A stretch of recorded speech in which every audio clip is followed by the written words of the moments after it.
Hello friends, welcome to all on my channel Electech. आज हम लोग देखने वाले हैं रिएक्टिव पावर के सप्लाई और एब्जॉर्प्शन के बारे में। अगर अभी तक आपने मेरे एजुकेशनल चैनल इलेक्टेक को अगर सब्सक्राइब नहीं किया है और अगर बेल आइकॉन को अगर प्रेस नहीं किया है तो प्लीज़ चैनल को सब्सक्राइब कीजिए और बेल आइकॉन को प्रेस कीजिए ताकि चैनल के जो नोटिफिकेशंस है वो सही वक्त तक आप तक पहुंच सके। देखिए, ये एक मोस्ट इम्पॉर्टेंट और बेसिक वीडियो है। आज का वीडियो ये इम्पॉर्टेंट इसीलिए है क्योंकि इलेक्ट्रिकल पावर सिस्टम में रिएक्टिव पावर जो है वो कब इंट्रोड्यूस्ड होती है और उसका एब्जॉर्प्शन और जो सप्लाई है वो किस तरह से होता है वो हम लोग डिटेल में देखेंगे और काफ़ी इजी लैंग्वेज में ये कोशिश करूँगा मैं कि आप तक चीज़ पहुँचा सकूँ, कंसेप्ट पहुँचा सकूँ जो मुझे पहुँचाना है। तो देखिए कैसा होता है, अगर सिस्टम जो है वो अगर एसी पावर सिस्टम है, एसी सिस्टम अगर है और अगर सिस्टम में इंडक्टर और कैपेसिटर अगर है तो देखिए डेफिनेटली रिएक्टिव पावर जो है वो इंट्रोड्यूस्ड सिस्टम में होती ही है। रेजिस्टर के केस में कभी नहीं होगा क्योंकि आप जैसे कि आप लोगों को पता होगा कि रेजिस्टर जो एलिमेंट है उसमें करंट और वोल्टेज के बीच में जो फेज रिलेशनशिप होता है वो आप लोगों को पता है इन फेज रहता है। Current is always in phase with voltage in the case of resistive load और any type of resistive purely resistive circuit. तो जब भी करंट और वोल्टेज ये इन फेज रहेगा तो ध्यान रखिए कभी भी रिएक्टिव पावर जो है वो इंट्रोड्यूस्ड वहाँ नहीं होता है। तो रिएक्टिव पावर सिर्फ तभी इंट्रोड्यूस्ड होता है जब करंट और वोल्टेज में फेज रिलेशनशिप हो, फेज क्वाड्रेचर में हो करंट और वोल्टेज, तभी सिर्फ ये पॉसिबल होता है कि रिएक्टिव पावर जो है वो सर्किट में इंट्रोड्यूस्ड हो। तो इस तरह से आप लोग समझ सकते हैं कि अगर एसी पावर सिस्टम है और सर्किट जो है उसमें इंडक्टर और कैपेसिटर है तो फिर हम लोग स्टडी कर सकते हैं रिएक्टिव पावर के बारे में, रिएक्टिव पावर के एब्जॉर्प्शन और सप्लाई के बारे में।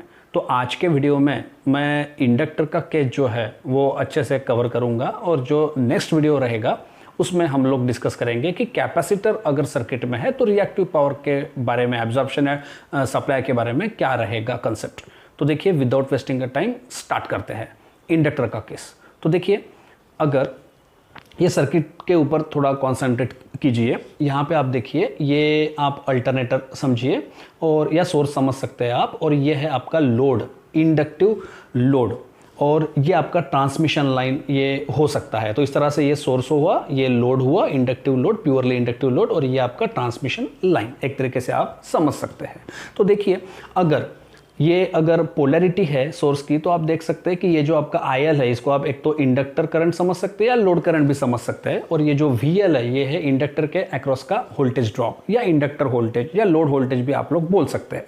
तो देखिए अगर ये हायर पोटेंशियल है तो you all are aware that current, load current IL is flowing from higher potential of the source through load and back to the negative potential of the source। तो देखिए अगर करंट का direction अगर ऐसा है तो आप देखिए ये जो इंडक्टर है या फिर ये इंडक्टिव लोड जो है उसमें जो करंट फ्लो हो रहा है वो आप देखिए ऊपर से नीचे ये करंट इस तरह से आते हुए दिख रहा है। तो इसका मतलब यहाँ हम हायर और ये जो नीचे है हम लोअर पोटेंशियल पुट कर सकते हैं, क्योंकि देखिए ये जो आपका लोड करंट है ये देखिए ऊपर से नीचे आ रहा है, करंट ऐसा ट्रैवल कर रहा है। इसका मतलब करंट हमेशा हायर टू लोअर फ्लो होता है, तो करंट अगर डाउनवर्ड फ्लो हो रहा है तो हम लोग ऊपर प्लस और नीचे माइनस लिख सकते हैं। तो इस तरह से देखिए अभी यहाँ ये क्लियर हो रहा है कि अगर इंडक्टिव लोड अगर है और ये अगर सोर्स है तो ये डिलीवर कर रहा है सोर्स इंडक्टिव लोड को पावर, और इंडक्टर जो है ये सोर्स ने दिया हुआ जो पावर है, डिलीवर किया हुआ सोर्स ने जो पावर डिलीवर कर रहा है वो ये इंडक्टर क्या कर रहा है, एब्जॉर्ब कर रहा है। और जैसे कि अभी मैंने आपसे डिस्कस किया था कि इंडक्टर कभी भी एक्टिव पावर को, उसके साथ साथ कैपेसिटर भी एक्टिव पावर को कभी भी कंज्यूम नहीं करते हैं। इसका ही मतलब क्या है कि ये सोर्स जो पावर डिलीवर कर रहा है और ये जो इंडक्टिव लोड है ये अभी भी ये जो पावर एब्जॉर्ब कर रहा है ये कौन सा पावर होगा, डेफिनेटली रिएक्टिव पावर होगा। इसका ही मतलब इंडक्टर ये रिएक्टिव पावर किस तरह से कंज्यूम कर रहा है ये आपको क्लियर हो रहा है। तो आप देखिए अगर हम लोग लोड का current current flowing through the load and voltage across load IL और VL अगर फेजर डायग्राम ड्रॉ करते हैं, रिलेशन देखते हैं, तो किस तरह से हमें रिलेशन मिलेगा वो देखिए। तो यहाँ पे हम लोग फेजर डायग्राम में रेफरेंस जो है लोड का जो वोल्टेज है VL, ये रेफरेंस ले लेते हैं और लोड का जो करंट है उसके साथ उसका रिलेशन ढूंढने की कोशिश करते हैं। तो जैसे कि आप देख रहे हैं कि ये जो लोड है इंडक्टिव लोड, ये प्योरली इंडक्टिव लोड है। इसका ही मतलब ये जो करंट है लोड करंट IL, ये डेफिनेटली क्या रहेगा, लैगिंग रहेगा।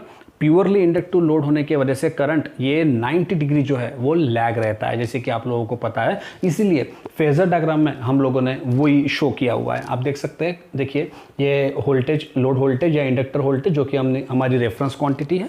तो आप देख सकते हैं ये जो वेक्टर्स है उनका रोटेशन देखिए, एंटी क्लॉकवाइज रोटेशन है। तो एरो का टिप जो वेक्टर के पास है वो आगे और टेल जो वेक्टर के पास है वो पीछे रहेगा, लैग रहेगा। तो एरो का टिप ये लोड वोल्टेज के पास है और देखिए टेल ये लोड करंट के पास है। इसका ही मतलब क्या हुआ कि जो लोड करंट है ये 90 डिग्री जो है वो लैग है। तो ये पावर फैक्टर जो है, पावर फैक्टर एंगल 90 डिग्री, ये लैगिंग पावर फैक्टर होगा।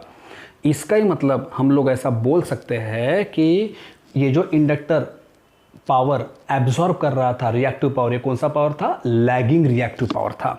इसका ही मतलब ये है कि आप लोगों को ये क्लियर होना चाहिए कि अगर सिस्टम जो है वो AC है और अगर AC सिस्टम में अगर इंडक्टर है या फिर लोड अगर आपका इंडक्टिव है और सिस्टम अगर AC है, तो वो रिएक्टिव पावर जो है वो लैगिंग रिएक्टिव पावर जो है वो एब्जॉर्ब करता है। तो इस तरह से हमने लिखा है कि इंडक्टिव लोड या inductor absorb lagging reactive power. तो लैगिंग रिएक्टिव पावर ये क्यों हम बोल रहे हैं, ये शायद आपको क्लियर हुआ होगा ये फेजर डायग्राम से। बिल्कुल भी सिंपल है। और ज़रा देखिए, ये एक लैंग्वेज हुआ। काफ़ी सारे स्टूडेंट जो है ये कंफ्यूज होते हैं एब्जॉर्प्शन और डिलीवर में। देखिए कोई कंफ्यूजन नहीं है, आप वीडियो को लास्ट तक देखिए, आपका कंफ्यूजन जो है वो मैं बिल्कुल गारंटी देता हूँ कि दूर हो जाएगा। तो इस तरह से हम यहाँ तक आए थे, आपको ये क्लियर हुआ है कि इंडक्टर जो है वो डेफिनेटली लैगिंग रिएक्टिव पावर को क्या करेगा, एब्जॉर्ब करता है।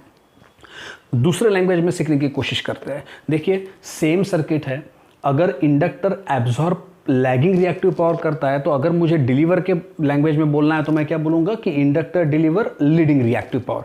जब इंडक्टर ये लैगिंग रिएक्टिव पावर को एब्जॉर्ब करता है, तो अगर मुझे डिलीवर के लैंग्वेज में बोलना है तो मैं बोलूँगा कि inductor deliver leading reactive power.